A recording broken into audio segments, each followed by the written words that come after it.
And welcome to another edition of Two Steps Ahead Podcast. Two Steps Ahead Podcast encouraging you to take your passion, make it happen, let yourself be great. I'm Son Edom, and coming up on the show, I want to talk about something.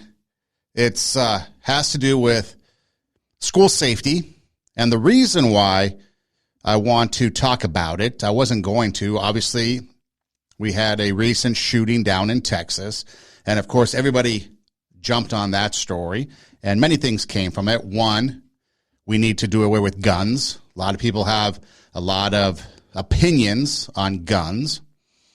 And then, but that's not what I want to focus on. But the reason why I want to bring it up is because I used to teach at a community college. I taught there for 8 years. I've been in education. My education career as far as teaching and my radio broadcasting career has kind of paralleled over the last decade or so. I've been teaching, doing radio broadcasting, podcasting. So I've got a mix of a professional background that I think gives me a little bit of a different perspective when it comes to some of these topics that happen in the news. But after the shooting in Texas, a former student of mine that I keep in touch with called me, and we talked a little bit about what happened. And one of the things that came out of that conversation was the student asked me if I ever thought about what would happen on campus or in the classroom if a shooter, an active shooter or something like that happened. And they were surprised to know or to hear that I actually had plans in place on my own that I had developed that we would implement that would try to give the best opportunity for survival, safety, and security to the students, depending on which classroom I was in. I'd spent a lot of time talking about it, thinking about it, running through scenarios. And one scenario in the classroom that is a traditional classroom with just the doors, we had a back room that we would all go into and lock, and it was pretty much a windowless, oversized closet, really. And I thought, you know what, with all the glass that we have in the classrooms these days, it would be easy for bullets or whatever to penetrate, for perpetrators to get in by breaking glass. And so I thought that would probably be one idea. And then we could barricade the door with the stuff that was inside it, and it would provide probably the best inner room type of sanctuary. And I was explaining this, and obviously it goes well more in depth than what I'm sharing with you because it would take too long, probably take the whole hour. And then in the other classroom, which was a radio studio, if you've ever been in a studio of some type, you know that if it's a broadcasting studio, you've got the control center, and then you've got a glass partition, and then you've got maybe the studio room. If you're a musician, you're in the studio, and you have that glass there so that people can see back and forth, and then you have the intercom to talk. If you're in a radio studio, it's kind of the same thing, except you have the talk studio, and then you have partitions of glass so that the board operator can see. And so that provided a more difficult plan because there's glass everywhere, and of course glass can be broken and then access can be gained to a room. It's hard to barricade yourselves in. But I had a plan for another studio that would provide us with the best optimum possibility for safety and security that would allow for that classroom setting. And so I'm sharing this, and the student was pretty surprised because I never talked about it to students before.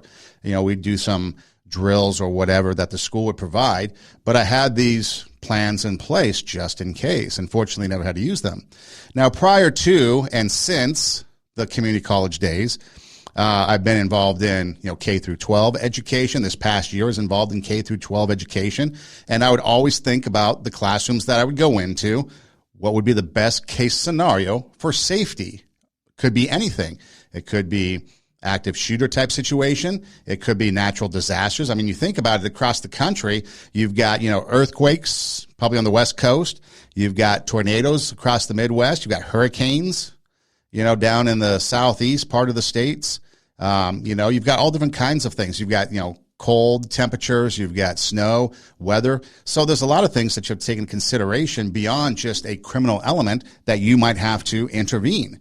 And so again, in sharing this conversation, the student was pretty appreciative at first and impressed that I had taken the time to go and think about these scenarios and consider how best to provide safety for the students in the class. And it didn't matter if it was kindergarten through, people in a community college environment that I was teaching. They could have been adults older than me, retirees taking classes, whatever the case may be. I was going to provide the best possible environment for their safety.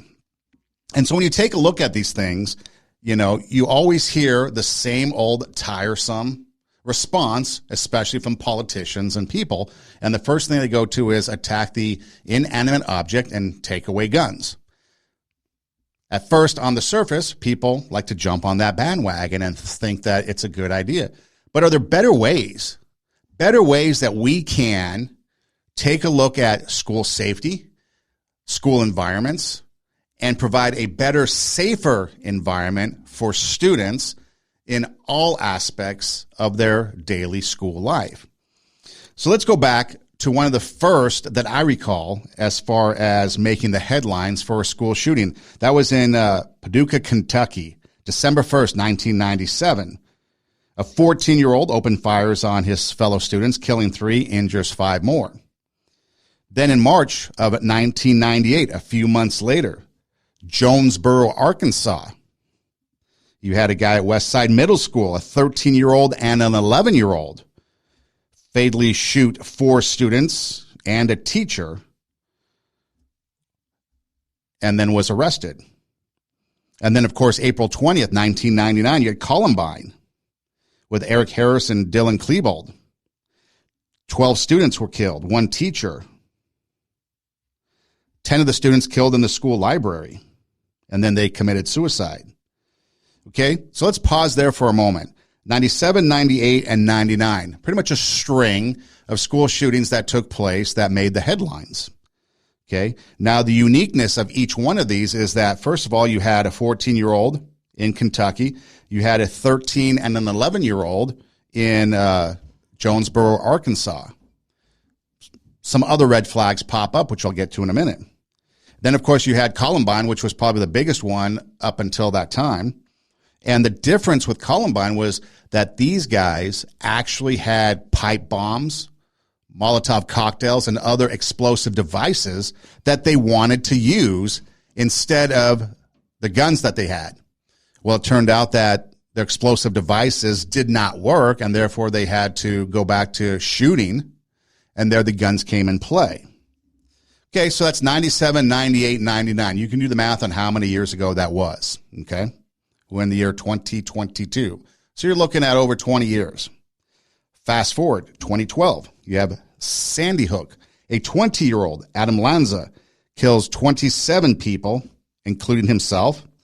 He killed his mother first before going to the school.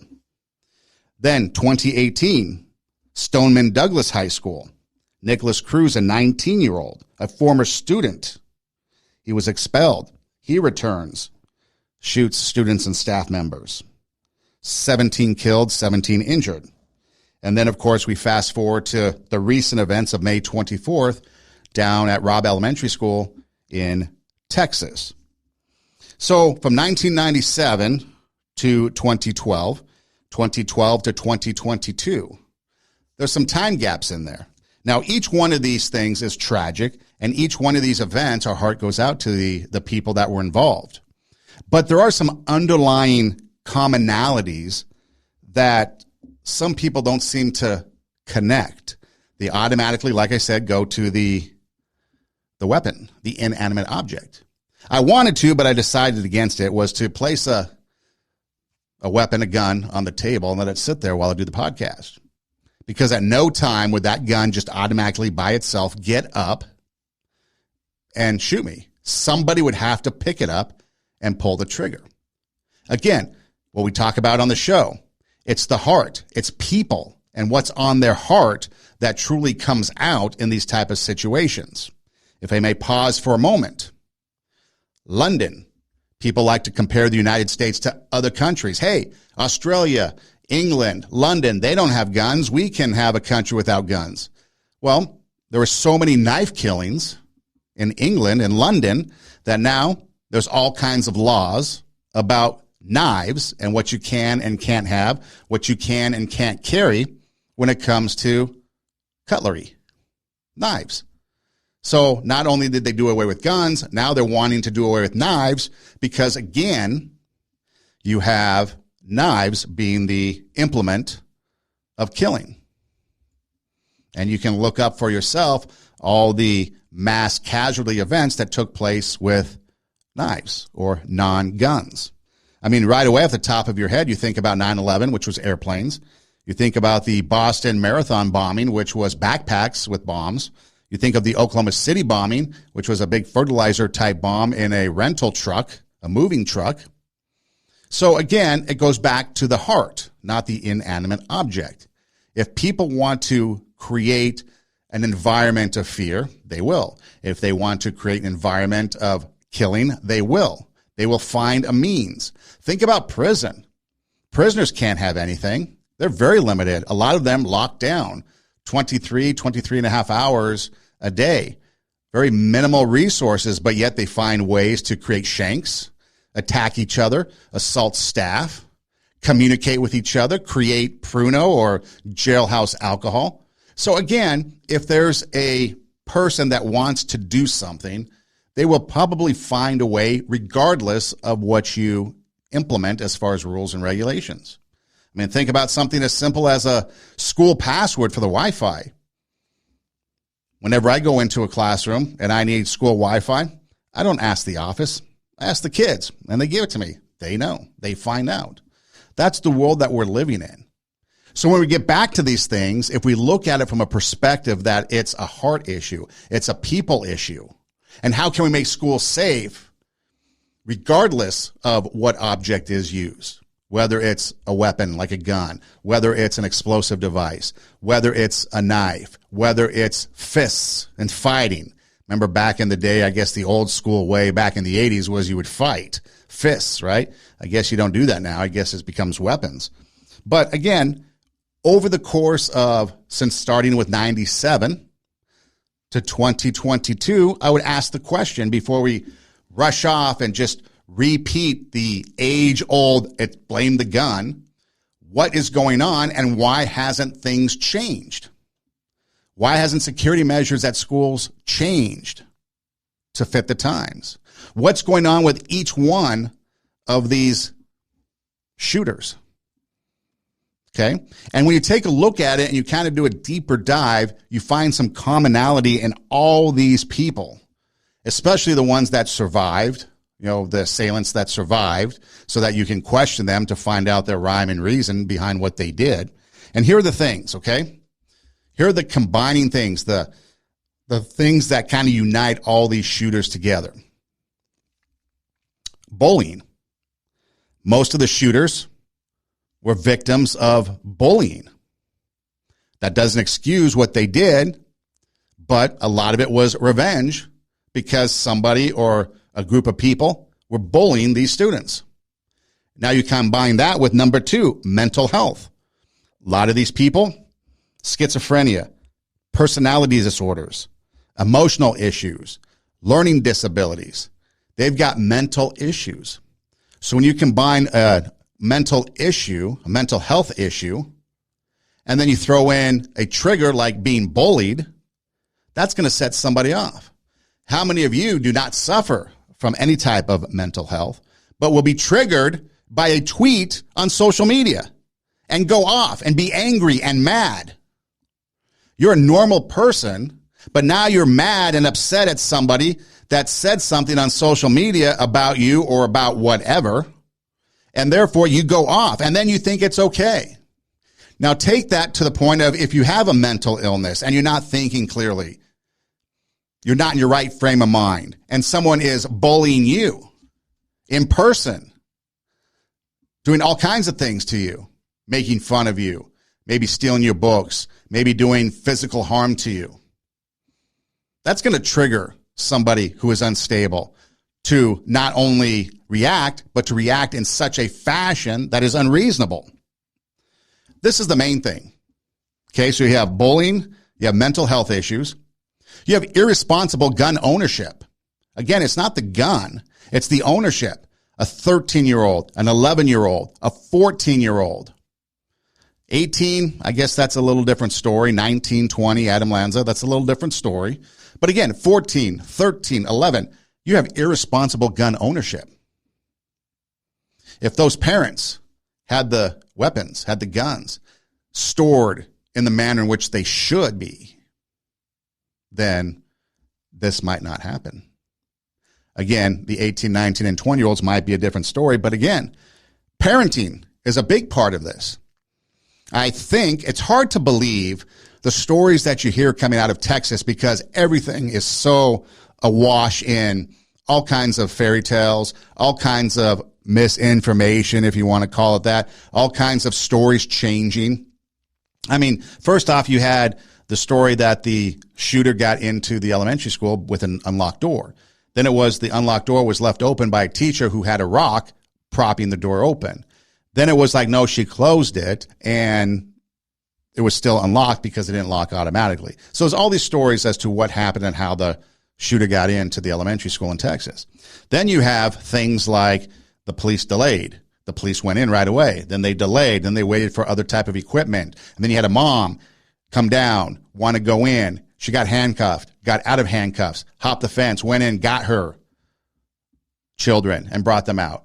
Off-duty guy goes in and confronts the shooter. So you get all these stories, and so I'm not sure exactly what to believe, although something bad did happen, and there's an investigation now going on. But the mother, I think she came out with a statement, if it's true, telling people not to blame her son for what happened, not to hold her son responsible. But see, parenting has to be an issue in this. Okay, you got bullying, you got mental health issues, you've got parenting issues, whether it be bad gun ownership or just parenting issues where the parent is out of touch with the kid. This is what is creating the formula, the recipe for these type of things to happen. If Adam Lanza has mental health issues, why isn't he being treated? If another kid, Nicholas Cruz, is getting kicked out of school, where's the follow-up? We don't get that very often. Police response is another commonality. Robb Elementary School, Stoneman High School, Columbine, the police heavily criticized for their response to the shooting, delayed action. Okay? Again, these are commonalities. You can do the research as to what is going on with these shootings. You got bullying. Most of the shooters suffered from being bullied. Mental health, schizophrenia, personality disorders, emotional issues. Irresponsible gun ownership, police response. 4 so far.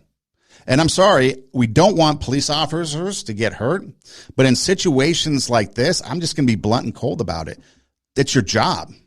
It's your job to go in there and protect the innocent lives. That's what you're signed up to do. If you're not willing to do that, maybe you should reconsider your career.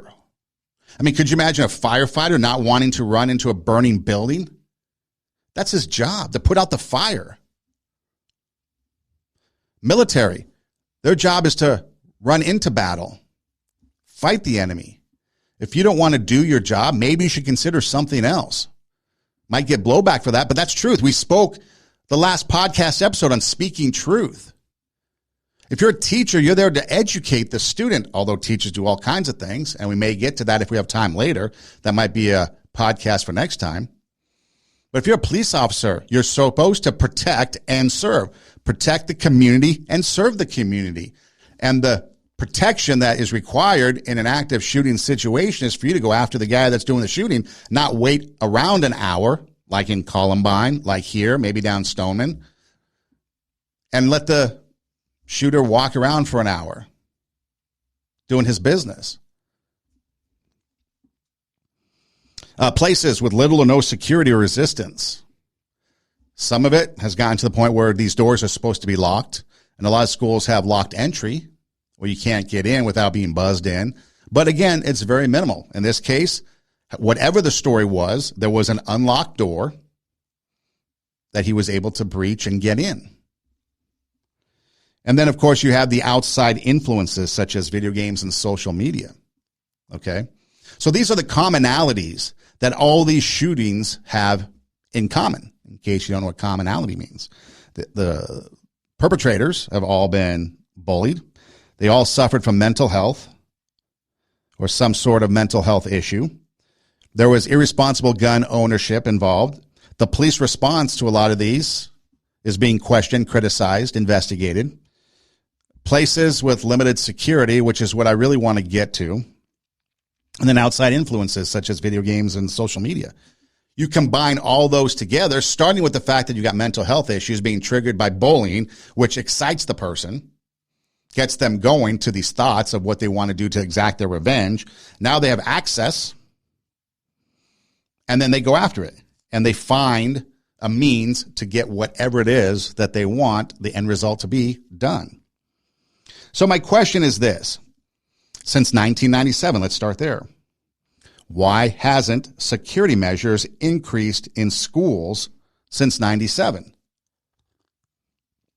All right, think about that. Think about the schools that you're involved with, that your kids go to. Okay? Some may have security measures, others might not. A lot of the schools that I went to this past year, you had to get buzzed in. There's a video system that can see who's buzzing. They can have an intercom system to ask what it is that their business there for. You know, if a parent wants to come drop off a lunch, or maybe it's a cold day and the kid forgot a jacket or whatever. So there's security measures, and that's fine. But that's only going to hold people back because, again, you have glass doors. People can penetrate a glass door pretty easily. So you'd have to look at then the construction of the building. Locked doors. Okay, so if you have cameras, so these are some solutions, okay? Let's just get to the solutions that I feel would, after thinking it through, like I said, teaching almost 10 years at community college, other years at K through 12 type schools, and my education, my teaching career is going to continue on at different levels as I move forward, okay? But cameras monitored by security officers who can call 911 immediately, if that's the case. That would be something that you would think would be easy. I know in a local school district that I'm a part of, they're actually going to include cameras in common ways like hallways and stuff like that. But who's going to be monitoring them? See, again, America is a reactive society. Okay, when 9/11 happened, we all had to take off our shoes at some point because a guy tried to blow up a plane with a shoe bomb. Good thing we don't have to take off our underwear because the dude wasn't successful blowing up a plane with his underwear bomb. But we're reactive. So now we all take off our shoes. We can no longer, without a ticket, go to the gate. Remember back in the day, you used to be able to walk with whoever's leaving on the trip to the actual gate, wave goodbye, or welcome them off the plane right there at the gate. We can't do that. We go through security measures that have increased. All kinds of security measures have increased since 9/11, including where you have to stand there, put your arms up, put your feet on the two yellow things on the floor, and then the machine spins around you, and then it comes out, and it registers whatever it is it's registering. And then your bags are going through not just an x-ray machine, but now they have machines that can detect chemicals and aerosols and scents, I guess, you know. Then if you have something in your backpack, you can only carry a certain amount or certain ounces of eye solution, hairspray, shampoo, whatever. If you have the bigger ones, no can do. Your bag gets pulled to the side and gets manually searched and you questioned. Okay? These are all advanced security measures that have taken place, things that you can and cannot bring on a plane. Okay? And so, again, we've had advanced security measures. Think about all the security measures to go to a baseball game or some sort of sporting event. All the security measures going to a concert. All the security measures, like we mentioned at the airport and other places. Okay? There's all kinds of security measures that you have to go through. All kinds of security are involved in keeping you safe while you are attending the event that you go to. But yet every single day, students are going to a school where the security measures are lax.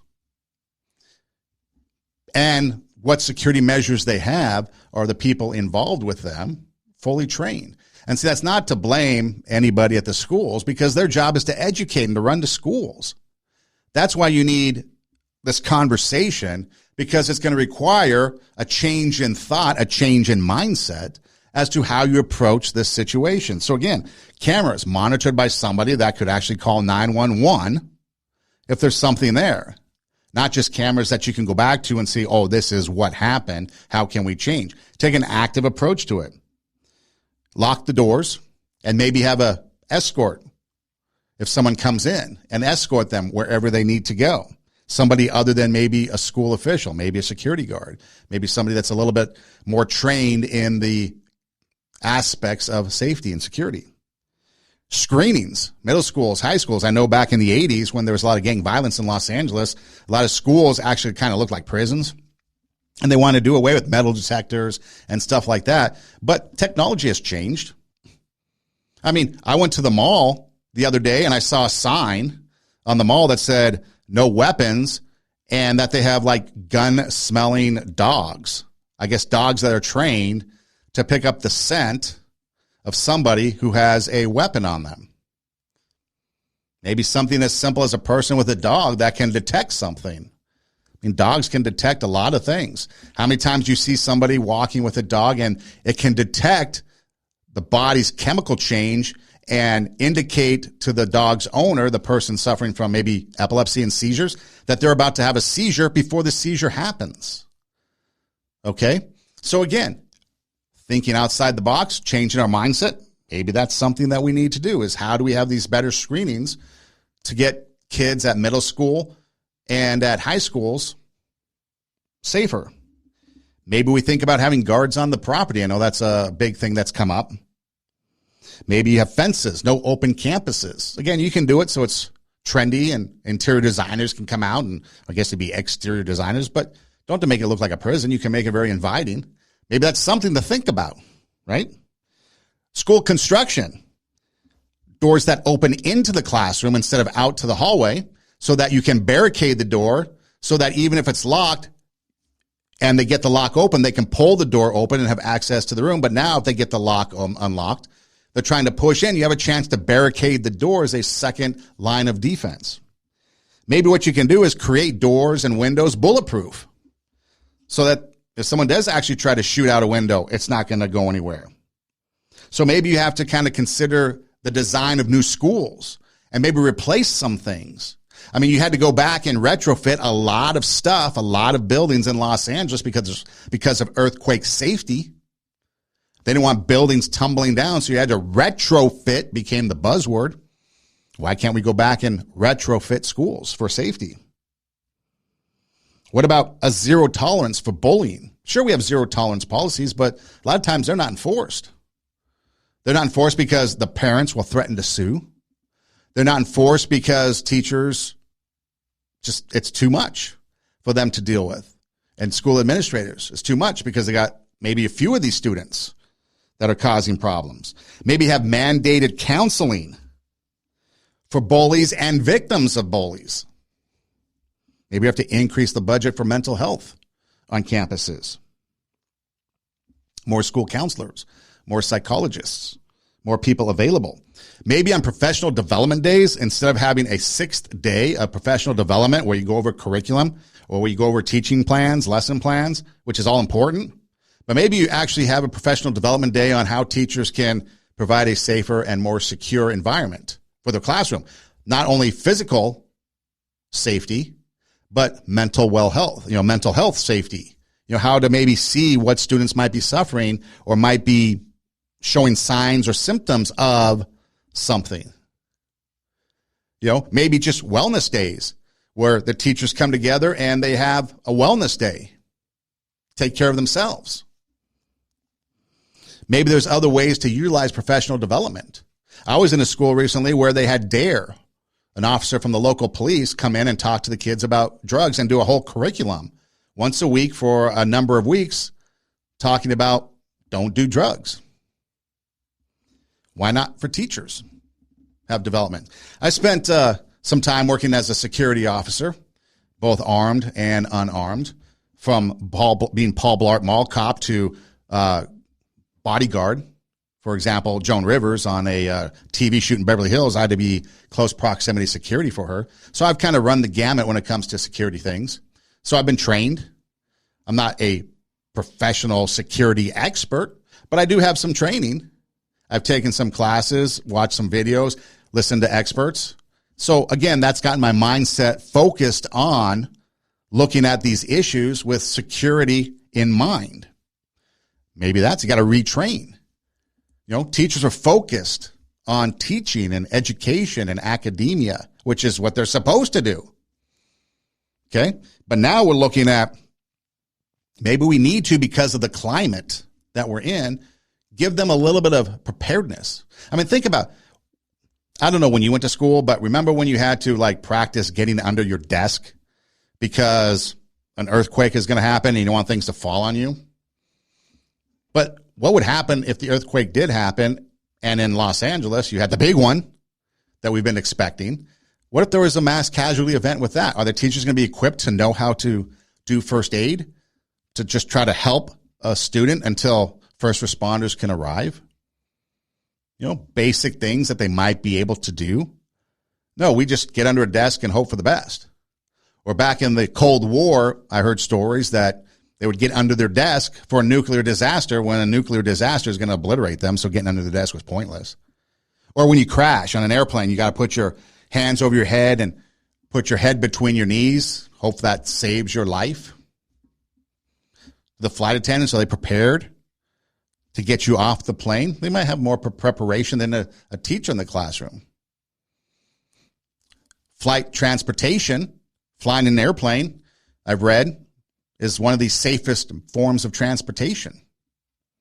But you know, those flight attendants, pilots are trained, maybe not to deal with a 9/11 size event, but if there's some sort of incident, they've got some training or at least some resources or at least something. And then what happened after 9/11? Air marshals got on the plane, became more prominent. So again, when these things happen, you have to sit there and you have to rethink from a different perspective and not just the same things that they've been going on. And then as they push for this gun control and as they push for the same old rhetoric, why haven't they done anything in the last 20 some years? It's been almost, 25 years since 1997 in Paducah, Kentucky. And you look and who's in office on Capitol Hill in Washington, D.C., the same people. Same people have been there forever. They don't do anything. All they do is have a knee-jerk reaction to save their political careers. And the only people that suffer, law-abiding people. And yet there's a whole southern border of people just coming in here. So again, when you look at it, there's no common sense. There's no reason. There's nothing there that tells us that they know what they're doing. It's just a knee-jerk reaction to something so that they can save their political careers. If they were really concerned about safety of students, they would have done something a long time ago. If they would have taken these measures, maybe some of these more recent shootings, and you think about outside of the school setting, I mean, think about Las Vegas. You think about, was it Thousand Oaks, the country bar in Thousand Oaks, and then some people repeated the experience at the country concert in Las Vegas. You had San Bernardino. You had the McDonald's down by San Diego back in the 80s. You know, you have all these different things, and yet nothing changes. It's the same old tired rhetoric. But with schools, these are some of the things that you can do. Now, one of the things that I don't recommend is arming teachers. I don't think arming teachers is a good idea. Because first of all, you got people that aren't going to be able to handle that stressful situation. Okay. I've seen a lot of teachers over the course of my career, and there's a lot of teachers that can't handle it. Second of all, do you really want some of those teachers to be armed in a panicked situation without being fully trained? That could cause even further damage, further injury to people. I mean, think about the earthquakes. If an earthquake happened, I remember several times earthquakes happening during high school, nothing too severe, at least at my high school, but some of the teachers got rattled. They were like, wow. And we had to take a few moments and kind of recollect ourselves. Okay. So imagine if there's something greater, what would happen? What about across the Midwest? Tornadoes, hurricanes, other elements that might happen. What about just something that happens because a student gets upset and has a meltdown? Okay. I witnessed one time a student have a meltdown and they had to close all the doors and lock the doors in a wing because they didn't know what the student was going to do. Fortunately, he didn't do anything. He just kind of freaked out in the hallways. But again, I've seen it. I've witnessed it. Okay. Fortunately, the people involved in that situation handled it, knew exactly what to do, calm, collective, and everything was fine. They protected everybody, and eventually the kid calmed down. So they were prepared. They were equipped. But when it gets to bigger things, such as school shootings and stuff like that, we need to rethink some of these things. But here's the other thing, too, okay? So here's the other thing. Would you really want someone like this, okay, having a gun on campus during a crisis situation? This video is for language teachers. If you don't know who I am, my name's Blossom. I use they, them pronouns in English, en español y en francés. I'm an educational consultant for gender and sexuality, and I specifically did my research on transgender people's attitudes towards pronoun usage in their native and additional languages. And this is me telling you that within whatever language you speak, non-binary people exist. And non-binary people are creating language so that they don't have to adhere to the gender binary. So we, as language teachers, need to be teaching our students, giving our students access to this language, especially for our non-binary students, regardless of if that language is accepted by a linguistic regulatory body. Do you think that teacher, Blossom, would be able to handle a gun? First of all, Blossom wouldn't. Blossom would turn it down. But it doesn't sound to me like Blossom's going to be able to handle any type of crisis situation to begin with. That's another problem. We've got teachers that aren't even equipped or prepared mentally to handle pronouns, let alone handle a crisis situation. A few podcasts ago, we had a teacher that was crying practically or in hysterics over the fact that she did not know what she wanted her students to call her or him or whatever. She was confused about the pronouns. So if you can't even figure out what pronoun you are or what gender you are, do you really want these teachers to be armed? No, of course not. Or what about this one? I am so tired of catering to cis people's feelings. Because I do. I do it every time I go to a restaurant and the server says, "Hi, ladies," and I don't correct them. Every time I choose the women's washroom because people expect that of me and it makes them comfortable. Every time I go to the grocery store and ignore being called miss or ma'am. Every time a close friend misgenders me and my immediate response is to say, "No, it's okay as long as you're trying." It's not okay. And I'm not okay, because in order for any of you to even entertain the idea of respecting my existence, I have to water down all of my emotions lest I live up to the whiny crybabies trans stereotype that you all have in your heads. Because God forbid you take someone seriously when they are showing valid emotion. Well, she sounds angry in that rant, just talking about being pissed off at cisgender people for mislabeling her because she actually looks like a woman. If you're listening on the audio version of the podcast, if you go to the video version of the podcast, you'll see the video, and she actually looks like a woman. So someone, unbeknownst to her personal life, would probably, being polite with the intent of trying to provide great customer service, might think of her as a woman because that's what she looks like. And then she gets pissed off. And she's mad about it. She's upset. She's angry in the clip. Teacher, angry in the clip because a cisgendered person, a naturally born person of a specific gender, misgenders her. Yeah, probably not. Probably shouldn't be in the classroom. So you've got people like that that shouldn't be armed. So arming teachers is probably not the way to go. Now, if you're in a place like Wyoming, again, one size isn't going to fit all either. If you're in Wyoming or Montana or someplace where the population is very low, I think Wyoming has about 400,000 people across the state, and you're in a rural school, yeah, a teacher being armed. In fact, there might be teachers armed as we speak, but a teacher being armed might be a good thing. You want to take away guns. What about ranchers? What about people that live in those remote areas? What about people up in Alaska that need weapons so that they can provide for themselves their food because they can't go to the grocery store? No grocery stores around. Protection against the wildlife that's out there, or maybe other things that might be out there that they need for protection because there's no police around. See, when you get outside the city, when you get outside of Washington, D.C. and politics, all these issues change when you look at them from a different perspective. That's why the Nancy Pelosi's, the Chuck Schumers, the Mitch McConnells, all those people that have been in Congress for 100,000 years, they are so out of touch and out of reality because they haven't lived. Mitch McConnell's from Kentucky. Why hasn't he done something over the last 20-some years to prevent this from happening? He hasn't. He's from Kentucky. These other people from these other states, no, they don't care. Chicago, forget schools. Chicago is a hotbed for crime, and you can't buy a gun in the city of Chicago.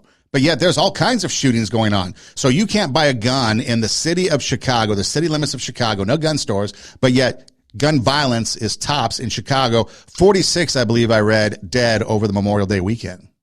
So tell me again how taking guns away is going to fix the problem. Drugs. We have a lot of drugs. That laws on the books saying drugs, bad, you go to prison. Can't have drugs. Some states, even marijuana is illegal.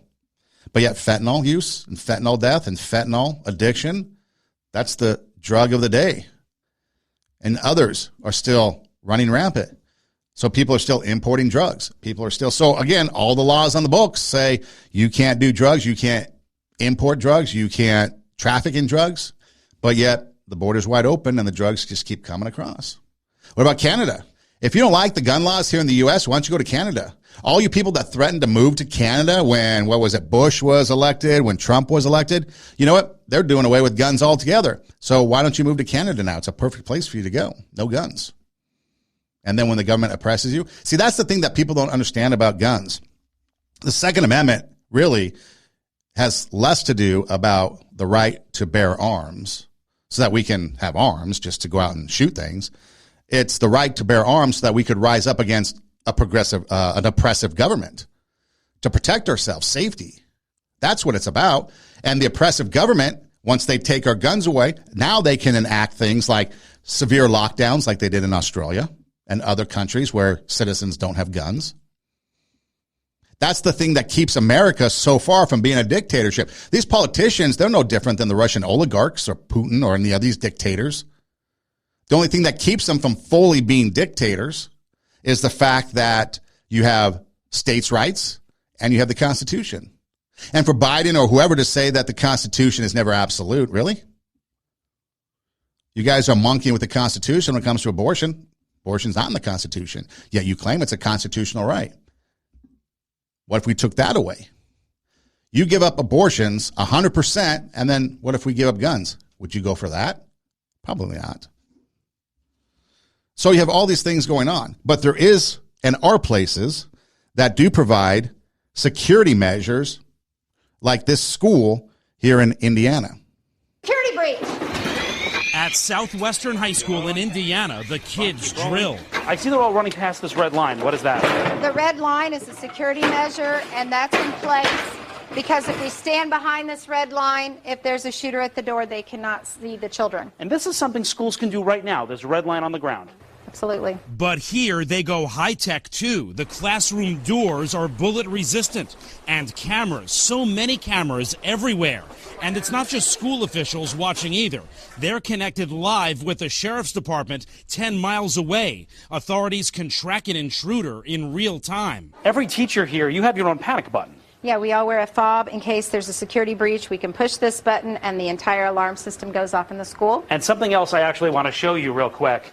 When that happens, every classroom has a box like this, also hooked up to the sheriff's department. The teacher can flip help if they actually see the suspect or they're in danger, or they can flip safe if the kids are safe. In 2015, I tested it, playing the intruder. Showing a male subject in a blue suit.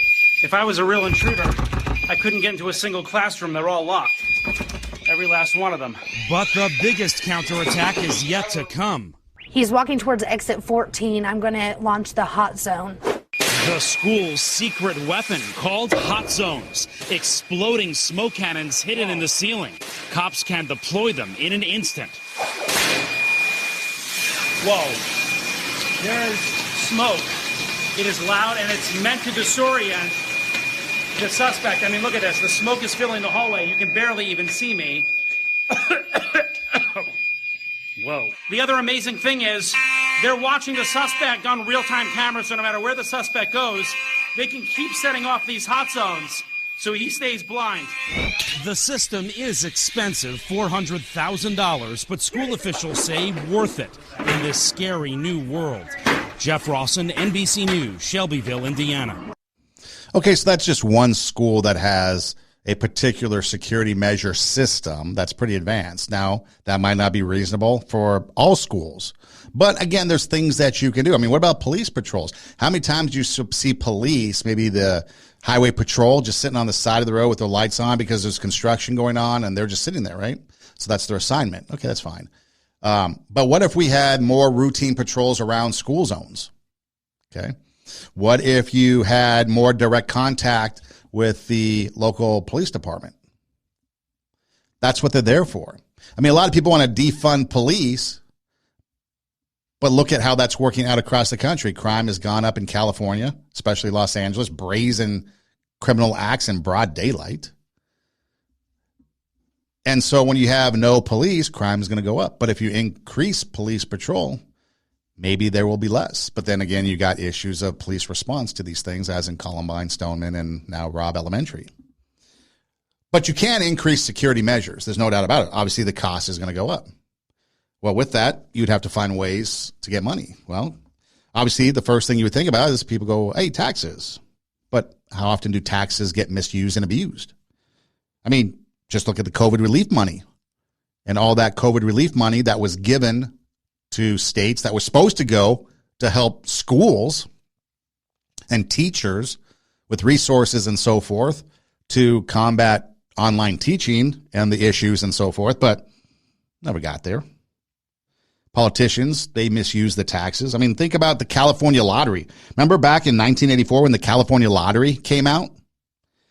The whole thing was billed as a way to provide more money for schools. Schools would never have monetary issues ever again. The lottery was required to provide at least 34% of its revenues to public education.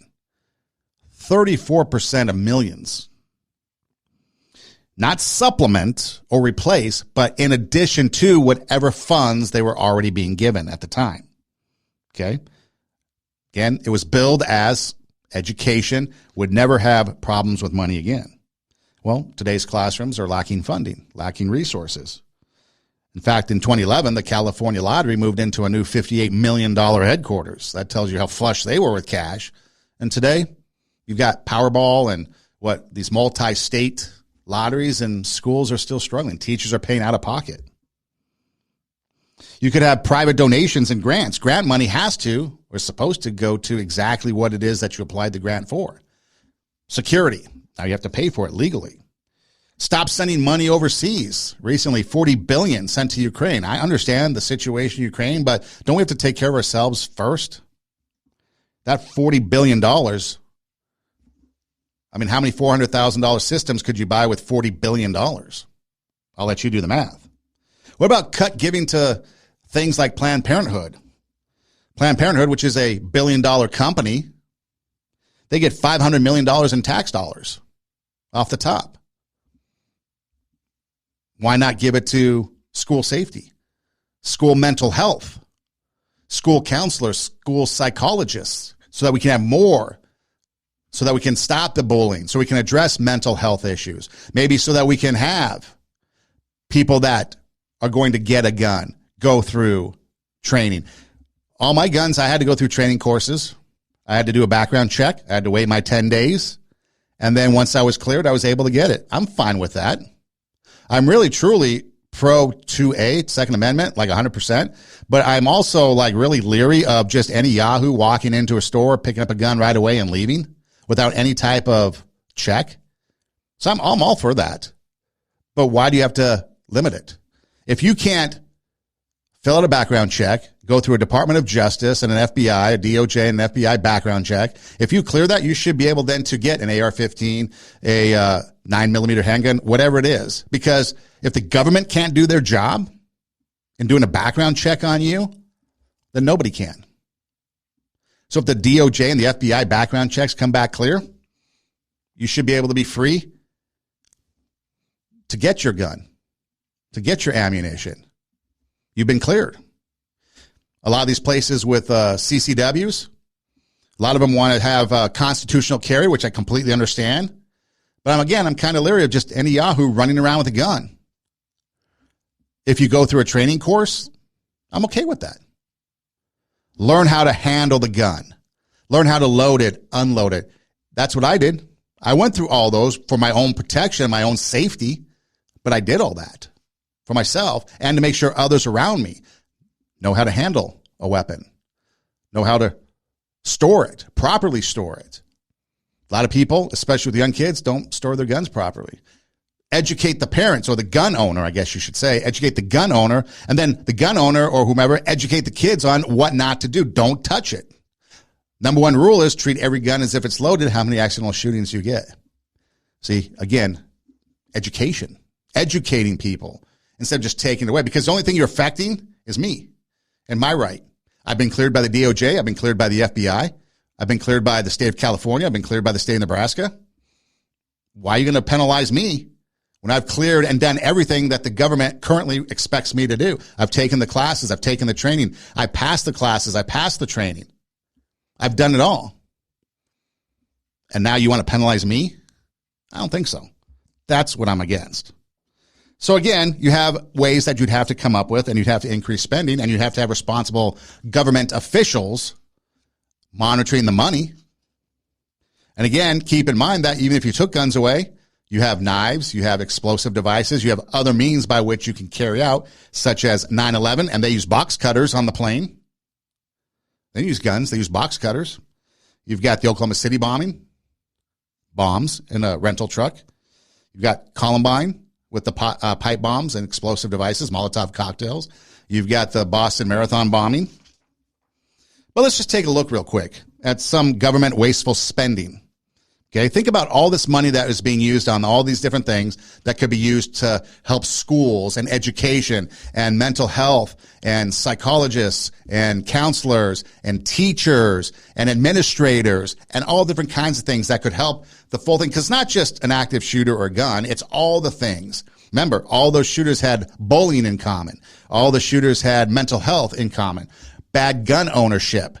They had bad police response. Okay, so there's a lot of things that was thrown into the recipe that created these environments. All this money that is being wasted, imagine if it went to education, to schooling, to teachers, to salary, to training. Think how schools would be today. Let's start off with California. The train to nowhere, if you're not familiar with it, look it up. But it was going to be a bullet train from San Francisco to Los Angeles, but it started out like in Stockton to Modesto or someplace like that in the California desert. The original budget was $33 billion. Now it's over $100 billion, and it's stalled. Could you imagine having $100 billion to invest in other things besides this train to nowhere? $100 billion into education, school safety. I mean, how many security systems at $400,000 could you buy for that? You could easily retrofit a lot of schools with $100 billion. You could train. You could get more counselors, more school staff, which is what we'll probably talk about next time, is the deficits in schools driving teachers away. But imagine if you had $105 billion from there. Or what about this? Here's some things I just happened to look up. The government spent at least $500,000 in federal grants to study how cocaine affects the sexual behavior of Japanese quail. Well, there's one system right there, $518,000 to study cocaine and the Japanese quail. Why? The Pentagon in 2017, speaking about Afghanistan, we just pulled out in August, which apparently was a train wreck. They spent $28 million on licensing fees for lush green pattern Afghanistan National Army uniforms. Lush green patterns. Sounds good, doesn't it? Well, the problem was Afghanistan is 98% desert, so the bright colors stood out and they had to scrap it. A waste of $28 million. How about Northwestern University researchers, a federal grant to watch hamsters fight? $3 million spent over the course of the program to watch hamsters fight. What about old schoolhouses, firehouses, offices that aren't being used federally, at the federal level or whatever? Over $1.7 billion a year, according to NPR, that governmental agencies pay out just to have vacant, empty buildings sit there. The National Comedy Center in Jamestown, New York, received more than $4.3 million from the state of New York, and another $1.7 million, what's that, like $6 million in federal grants so that they can have holograms showing off classic comedians in their heyday. So we had $7 million on that stuff. And just some other things. So, again, you had the NPR. These are my sources. You had Reader's Digest. You had the American Heritage Foundation and the Daily Wire. Okay. $708,000 to get zebrafish addicted to nicotine in the UK. $84,000 on a statue purchased from Bob Dylan for the embassy in Mozambique. And then these are the two big ones. Think about this. $22 million to bring Serbian cheese up to international standards. $22 million. $33 million spent on textbook for Afghan students. And $22 million spent on improving quality of Egyptian schooling. So you can do the math. What is that, like $77, $80 million for cheese and for students overseas? I'm not opposed to helping people overseas, but could you imagine if we had, first of all, if Afghanistan, now all that money is probably just gone because the Taliban or ISIS or whomever taken over Afghanistan. But could you imagine if you had at least that $77 million to spend on schools here in the U.S. for safety, for mental health, for awareness, improvements in standards, maybe for staffing issues, all that stuff makes a big difference. So when things like what happened in Texas, in Columbine, in Kentucky, Jonesboro, Arkansas, and all the other places, it's the same old rhetoric from the same old politicians that have been there for 20-some years. They've never solved the one problem when it comes to this. And it's the same old rhetoric. And we have to get outside of that because we have the technology. We have the advancements in security measures. We have the advancement in our own knowledge and understanding from these events that people have learned from. A lot of us security experts out there that could probably come up with greater plans than I can. I know there's one organization that some of the moms or a couple of the moms from Sandy Hook who lost their kids, they came up with a foundation, a nonprofit, to address these issues. So I know it's out there. School administrators and schools just have to have the desire to do it. But what have we heard from? School boards targeting parents, calling them domestic terrorists, asking for the National Guard to come in and the FBI to investigate them as domestic terrorists. School boards don't even care about their kids. CRT, LGBT, 1619 Project, all these things because they want to be woke in their education and their curriculum. You have teachers like the ones I played that are so confused by their own pronouns that they couldn't even handle a crisis situation, especially if it was in a place like Robb Elementary School or even in California with an earthquake or the Midwest with a tornado or maybe a hurricane. You know, Oklahoma at one time had a tornado go through one of the cities in Oklahoma, and it happened during school hours, and there was no shelter. No underground shelter. And people kept asking, why? Well, when they did the research, they realized that when these schools were built and they compared it to tornado reports, tornadoes came after school hours. This was one of the rarest occasions where a tornado came through during school hours. So even though it looked like schools weren't prepared, which they obviously weren't, it didn't happen. Nothing happens until it does.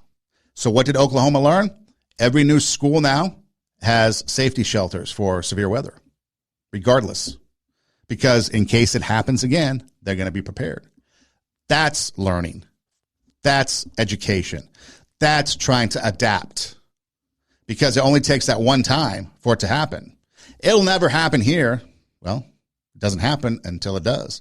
We need to rethink, change our mindset so that we can have better safety, better security, better educational environment, better mental health, and all these things that added to the recipe of these shootings that went on. Two Steps Ahead podcast, encouraging you to take your passion, make it happen, let yourself be great. I'm Son Edom. RadioWarp.com, that's Radio WARP. RadioWarp.com is a website where you can find the show. Just click on the Two Steps Ahead podcast logo, and all the shows pop up.